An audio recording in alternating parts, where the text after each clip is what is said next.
Students, आज हम start कर रहे हैं book 3 8 edition chapter number 1 exercise 1C। Question number 1, in each of the following cases make the letter in the brackets the subject of the formula. यहाँ हमारे पास जो bracket में letter दिया हुआ है उसे हमें सब्जेक्ट बनाना है। तो फर्स्ट पार्ट में हमारे पास है ax plus B Y equal है के। तो हमें y को क्या करना है, यहाँ पर सब्जेक्ट बनाना है, सब्जेक्ट ऑफ द फॉर्मूला। तो यहाँ हम स्टार्ट करते हैं। तो हमें y को बनाना है, तो हमने बी वाई वाली टर्म को लेफ़्ट साइड पे रखा और k और ax वाली यहाँ शिफ्ट हो जाएगी, तो हो जाएगी माइनस ax।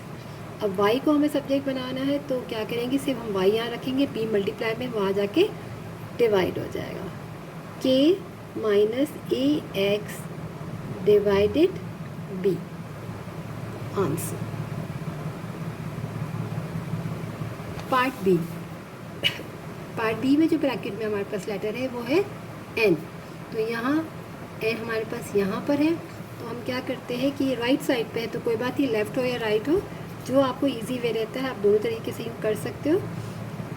हमने किया, आप इसको यूँ भी शिफ्ट कर सकते हो और डायरेक्ट भी कर सकते हो। तो आर टी जो है यहाँ मल्टीप्लायर हो, तो उसको हम यहाँ पर डिवाइड कर सकते हैं, बी वी डिवाइडेड आर और टी जो मल्टीप्लाई हो रहा है एन के साथ, उसको हमने यहाँ शिफ्ट कर दिया, तो एन हमारा बन गया सब्जेक्ट। तो एन इज़ इक्वल टू, या फिर आप यूँ भी लिख सकते हैं उसको कि एन इक्वल है P V divided R T. Answer part C. Part C में डी है हमारे पास, तो हमने -2d को यही रखा, 3c और 5p वहाँ शिफ्ट हुआ तो माइनस हो गया, और हमें अब d चाहिए, तो -2 को हम यहाँ डिवाइड कर देंगे, तो d इक्वल है 3c माइनस 5b डिवाइडेड -2। अब डिवाइडेड -2 है, तो ये माइनस की साइन को हम यहाँ ऊपर शिफ्ट कर देंगे, माइनस हमने यहाँ लिखा 3c minus 5p divided 2।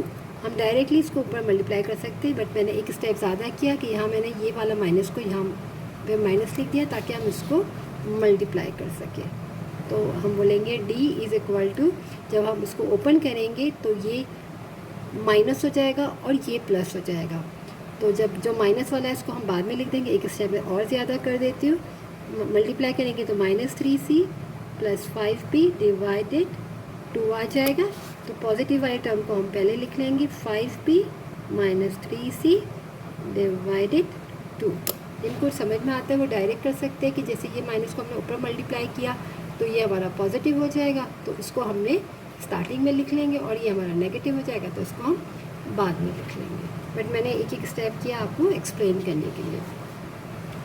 Part D. Part D में हमें ए को सब्जेक्ट बनाना है। तो सबसे पहले ए यहाँ ब्रैकेट में, तो इसको मल्टीप्लाई करके ओपन करना पड़ेगा, R is equal to M A plus M G. अब ए वाली टर्म को मैं यहाँ राइट पे है तो राइट पे रखूँगी, क्योंकि लेफ्ट पे ले आऊँगी तो नेगेटिव साइन आएगी, फिर नेगेटिव साइड को मुझे कॉमन लेके कटिंग करनी पड़ेगी। तो इसको मैं यहाँ राइट पे रखती हूँ और इसको मैं वहाँ शिफ्ट कर देती हूँ, R minus M G equal है एम ए के।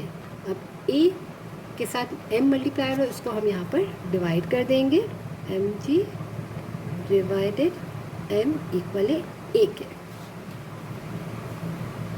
अब ये है कि इसके पास भी m है, इसके पास भी m है, तो हम इसको दोनों के नीचे से मतलब ब्रेक करके हम यहाँ पे एक स्टेप और करते हैं कि r divided m minus M G divided m equal है a के। तो m से m कैंसिल हो गया, तो हमारे पास आ गया r अपॉन m माइनस जी इक्वल है a के। और आपको राइट साइड पे अपनी r लिख सकते हो, लेकिन अगर आप लेफ़्ट पे लिखना चाहते हो तो आप लिख लो a इक्वल है r अपॉन m माइनस जी। राइट या लेफ़्ट से फ़र्क नहीं पड़ता, बट हमने वैल्यू सही निकालनी है। अक्सर स्टूडेंट क्या करते हैं कि इसको लेफ़्ट में लाने में साइन को गायब कर देते हैं, या फिर भूल जाते हैं, या फिर मल्टीप्लाई से डिवाइड। तो बेहतर है कि जिस साइड पे हो आप उसी साइड पे रख के सॉल्व कर सकते हो, और अगर आप लास्ट में लिखना चाहते हो तो आप चेंज कर दो, वरना ये भी करेक्ट होता है आंसर।